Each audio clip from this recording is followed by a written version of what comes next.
Good morning, student. Yesterday we studied something about a sentence, part of sentence, and also there are two parts of sentence, subject and predicate. We studied some parts of subject, parts of predicate. Okay लेकिन हम उसमें किए क्या थे, केवल बस हम parts देखे थे कि कौन कौन से पार्ट होते हैं या टाइप्स होते हैं, तो कौन कौन से टाइप होते हैं उसको डीपली अध्ययन नहीं किए थे। आज की क्लास में हम लोग क्या करेंगे, उसको डीपली पढ़ेंगे। ठीक, कि सब्जेक्ट क्या है, प्रेडिकेट क्या है, अगर इसके पार्ट्स हैं तो उसके पार्ट्स क्या होते हैं और किस जगह पर यूज किए जाते हैं। क्लियर है? ओके, तो अभी हम क्या पढ़ रहे थे, सेंटेंस। सेंटेंस में क्या देखे थे, सेंटेंस होता क्या है। Sentence is a group of word. कल की क्लास में हमने पढ़ा था ना, group of word which give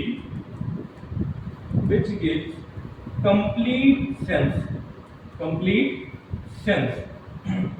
इसका मतलब क्या है कि हम जो भी बात करते हैं, जो भी क्या करते हैं, बात करते हैं, यानी जितनी भी बातें होती हैं हमारी, आपकी या किसी और की, ठीक है, वो सारी चीजें क्या है, सेंटेंस है। ओके, ये क्या करता है, ये हमें कंप्लीट आइडिया देता है। क्या करता है, कंप्लीट आइडिया देता है। किस चीज का कंप्लीट आइडिया देता है, जैसे मैं अभी बोलूं कि कमरे में, तो कमरे में क्या, इन the room, what in the room, क्या चीज रूम में है।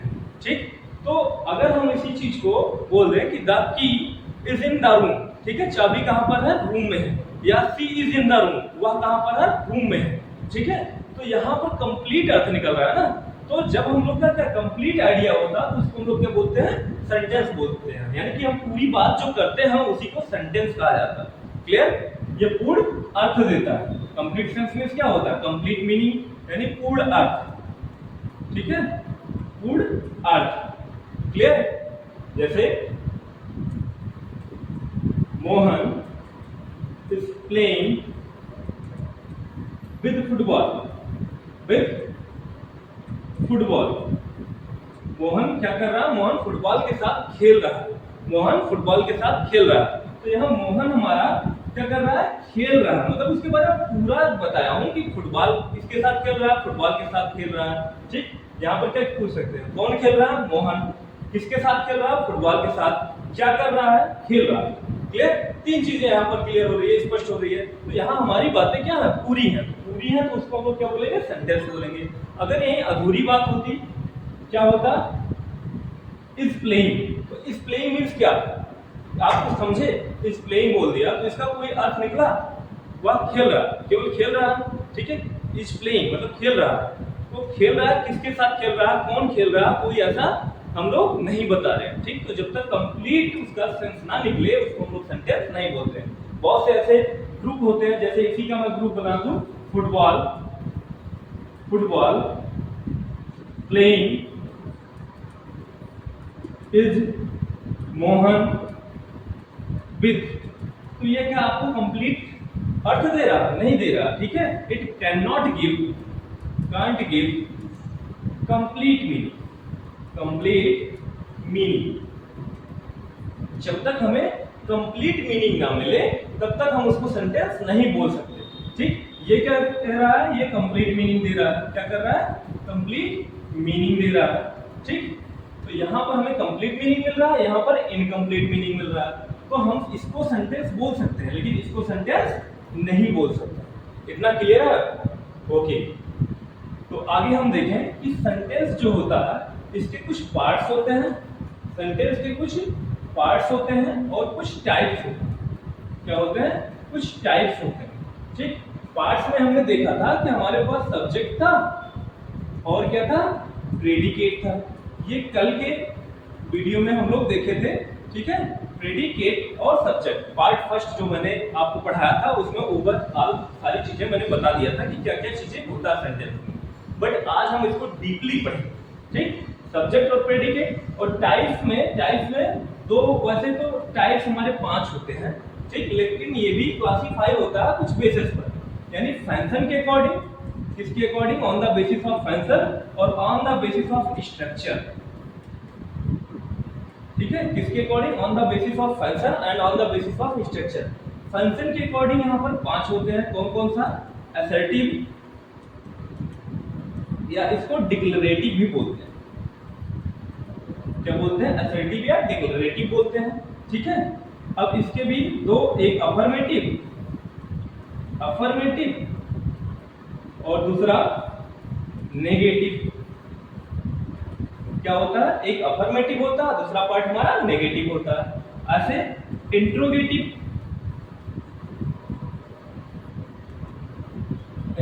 सेंटेंस और इंपरेटिव सेंटेंस, इसके अलावा एक्सक्लामेटरी। हमें अधिकतर यही चार मिलते हैं, लेकिन कहीं कहीं पर भी ऑप्टेटिव, मतलब क्वेश्चन पूछ लेता है ऑप्टेटिव का।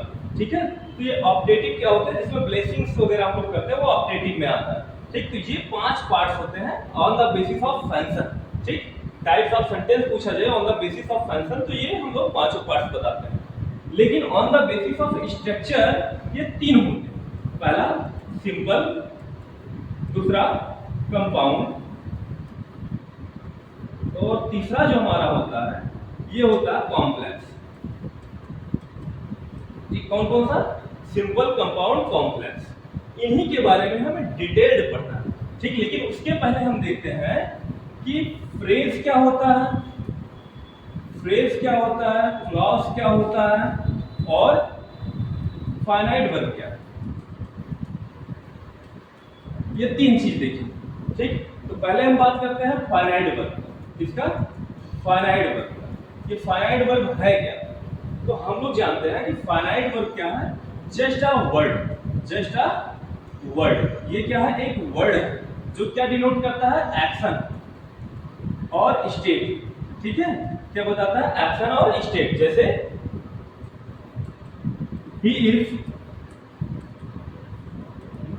प्लेइंग या ही इज लाफ। ठीक है, तो यहां पर प्लेइंग क्या है, जो हमारा इस प्लेइंग है, ये क्या है आपका फाइनाइट वर्ब है। क्या है, finite verb. Okay, he has a car. ठीक, उसके पास क्या है, कार। ठीक, तो ये सब हमारे क्या है, ये फाइनाइट वर्ब। क्या है, फाइनाइट वर्ब। ओके, ये क्या है, फाइनाइट वर्ब। क्या है, फाइनाइट वर्ब। ओके, तो जहां पर भी हमें मतलब क्या मिल जाए, एक मेन वर्ब मिल जाए। क्या मिल जाए, मेन वर्ब मिल जाए, जो डिनोट कर दे उसको, सारी क्रियाओं को आपको बता दे कि क्या क्या हो रहा, उसको लोग क्या बोलते हैं, फाइनाइट वर्ब बोलते हैं। क्लियर? इसके बाद हम देखते हैं कि फ्रेज और क्लॉज में अंतर क्या होता है, डिफरेंस बिटवीन फ्रेज और क्लॉज। फ्रेज क्या है, क्लॉज क्या है और इनके बीच में डिफरेंस क्या है, ये चीजें हम देखते हैं। तो फ्रेज हम लोग जानते हैं कि it is a incomplete sentence. ठीक, ऐसे सेंटेंस जो कंप्लीट ना हो उसको हम लोग क्या बोलते हैं, फ्रेज बोलते हैं। बट अगर हम क्लॉज की बात करें तो क्लॉज क्या होता है, क्लॉज सब्जेक्ट और प्लस फाइनाइट वर्ब से बना होता है। किससे, सब्जेक्ट प्लस फाइनाइट वर्ब से मिलकर बना होता है। ठीक, sometime it give complete meaning, sometime it gives complete meaning. मतलब ये कभी कभी क्या होता है, संपूर्ण अर्थ बता देता है। ठीक है, जैसे मैंने यहां पर लिखा था ही हैज अ कार, मतलब उसके पास क्या है, कार है। तो ये अपने आप में क्या है, कूड है, अपने आप में क्या है, कूड है। ठीक है, कंप्लीट सेंस दे रहा है। ओके, तो वही चीज यहां पर बोल रहा है, sometime it gives complete meaning. Okay, कभी कभी ये क्या करता है, कंप्लीट मीनिंग देता है, यानी कंप्लीट सेंटेंस होता है। क्या होता है, कंप्लीट सेंटेंस होता है। Okay, but sometimes it depends on main clause। कभी कभी ये क्या होता है, मेन क्लॉज पर डिपेंड होता है। ठीक, अब मेन क्लॉज क्या है, जैसे यहां पर मैं लिख दिया you succeed if you work hard. You succeed if you work hard. तो यहां पर देखो, एक मेरा क्या है, सब्जेक्ट है, दूसरा मेरा क्या है, फाइनाइट वर्ब है। क्या है, फाइनाइट वर्ब है। यहां पर भी एक मेरा सब्जेक्ट है और दूसरा क्या है, वर्क हार्ड। ओके, तो एक मिनट, यहाँ पर मैंने वर्क की स्पेलिंग थोड़ा मिस्टेक कर दिया था, तो यहाँ WOR, ओके, वर्ड लिख, क्लियर है। चलो अब देखें हम, तो यहाँ पर क्या है, वर्क हार्ड। तो जो हमारा यू है ये सब्जेक्ट है, और वर्क यहाँ पर जो हमारा है ये क्या है, वर्क हार्ड, फाइनाइट वर्क। क्या है, फाइनाइट वर्क। तो ये दोनों मिलकर मेरा क्या बना रहे हैं, ठीक है।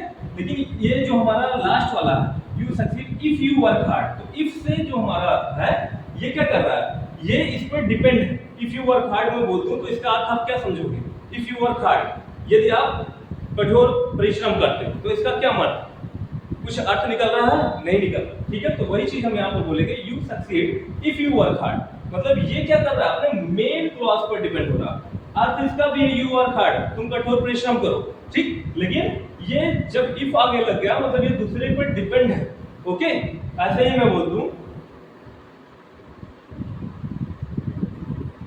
I can't do work because I am tired, ठीक। I can't do work because I am tired, मैं काम नहीं कर सकता हूँ। क्यों नहीं कर सकता, क्योंकि मैं थक गया हूँ, क्योंकि मैं क्या हो गया हूँ, थक गया हूँ, ठीक है। तो because I am tired, ये हमारा क्या है, ये डिपेंडेंट है किस पर, मेन क्लॉज पर। ये हमारा I can't do work, ये मेन क्लॉज है, क्या है, मेन क्लॉज है। और ये मेरा क्या है, ये डिपेंडेंट क्लॉज है, क्या है, डिपेंडेंट क्लॉज, ये इस पर डिपेंड कर रहा है, क्लियर है। तो यही चीज यहाँ पर मैं लिखा हूँ, sometime it depend on main clause, कभी कभी ऐसा होता है कि ये डिपेंड होता है किस पर, मेन क्लॉज पर। तो और क्लॉज को क्या बोल सकते हो, it is a small sentence, small sentence, ठीक है।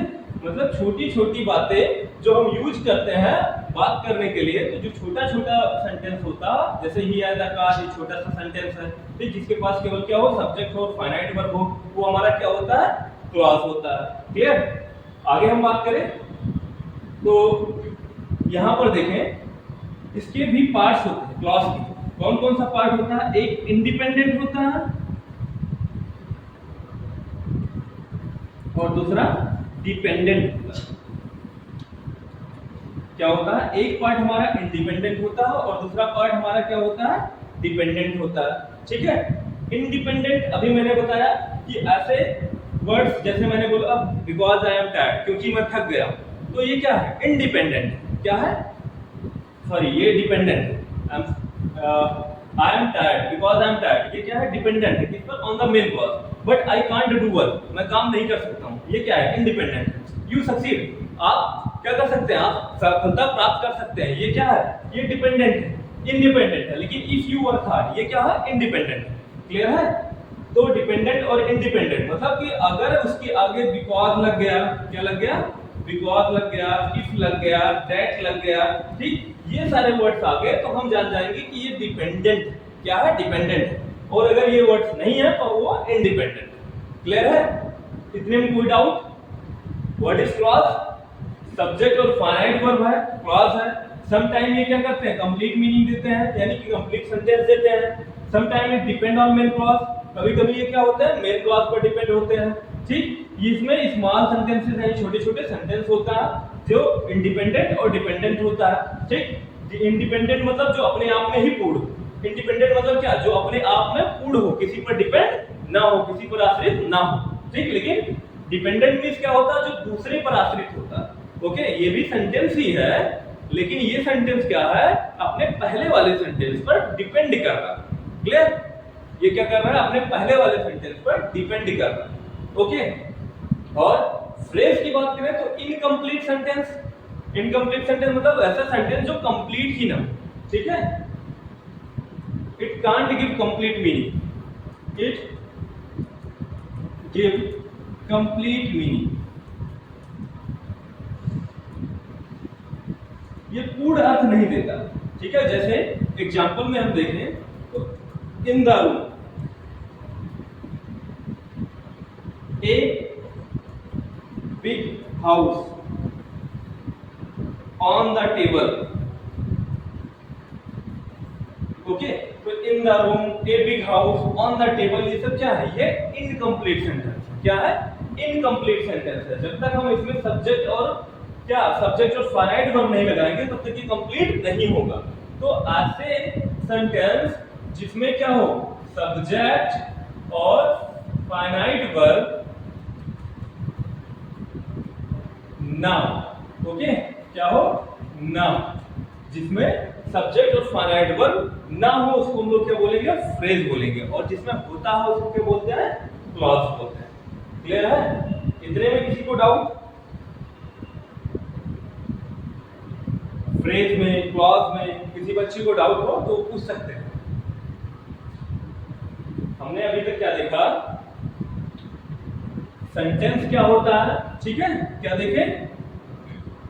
सेंटेंस क्या है? तो हमने पढ़ा कि सेंटेंस जो हम लोग बात करते हैं, जो हमें कंप्लीट आइडिया देता है, उसी को हम सेंटेंस बोलते हैं, ठीक है? Group of word which give complete sense. ऐसे वर्ड मतलब शब्दों का एक ऐसा ग्रुप जो हमें क्या करता हो? संपूर्ण अर्थ देता हो, उसी को हम लोग सेंटेंस बोलते हैं, ठीक है? जैसे यहाँ एग्जांपल मैंने दिया था, एक में क्या हो रहा है? कंप्लीट मीनिंग निकल रही है और एक में इनकम्प्लीट मीनिंग निकल रही है, ठीक है? तो ये मेरा क्या है? सेंटेंस है। इसके बाद हमने देखा कि सेंटेंस के कुछ पार्ट्स होते हैं, जैसे कि सब्जेक्ट और प्रेडिकेट, और कुछ टाइप्स होते हैं, लेकिन टाइप्स उसके फंक्शन के अकॉर्डिंग और स्ट्रक्चर के अकॉर्डिंग होते हैं। फंक्शन के अकॉर्डिंग ये 5 होते हैं, स्ट्रक्चर के अकॉर्डिंग ये 3, ठीक? फिर हमने देखा कि अगर ये बन रहा है स्ट्रक्चर इसका, तो इसका स्ट्रक्चर कैसे बनता है? तो इसका स्ट्रक्चर में या तो फ्रेज होता है, क्लॉज होता है, या फाइनाइट वर्ब होता है, ठीक है? इन्हीं का इस्तेमाल करके ये पूरा क्या करते हैं? इतना स्ट्रक्चर बनाते हैं। हम लोग स्ट्रक्चर पढ़ते हैं ना सेंटेंस का, कि subject plus verb plus object, यही तो लिखते हैं स्ट्रक्चर में। तो ये जो स्ट्रक्चर मेरा बन रहा है, ये स्ट्रक्चर कैसे बन रहा है? उसमें कुछ फ्रेजेस यूज किए जाते हैं, कुछ क्लॉज यूज किए जाते हैं, और फाइनाइट वर्ब यूज होता है, ठीक? तो जिसमें सब्जेक्ट के साथ फाइनाइट वर्ब यूज हो वो क्लॉज, जिसमें सब्जेक्ट के साथ फाइनाइट वर्ब ना यूज हो वो फ्रेज। यानी फ्रेज क्या कर रहा है? इनकम्प्लीट मीनिंग दे रहा है। क्लॉज क्या कर रहा है? कभी कभी कंप्लीट सेंस दे रहा है, यानी कि कंप्लीट सेंटेंस ही बन जा रहा है, ठीक है? ये क्या हो रहा है? ये इनकम्प्लीट मीनिंग देता है, ये डिपेंड होता है, कभी कभी ये क्या होते हैं? डिपेंड होते हैं मेन क्लॉज पर। ओके, मतलब वो भी कंप्लीट सेंस दे रहा है, लेकिन उसके आगे बिकॉज लग जाता है, डेट लग जाता है, जिससे वो दूसरे पर डिपेंड हो जाता है, ठीक? क्लियर है ना यार? ओके।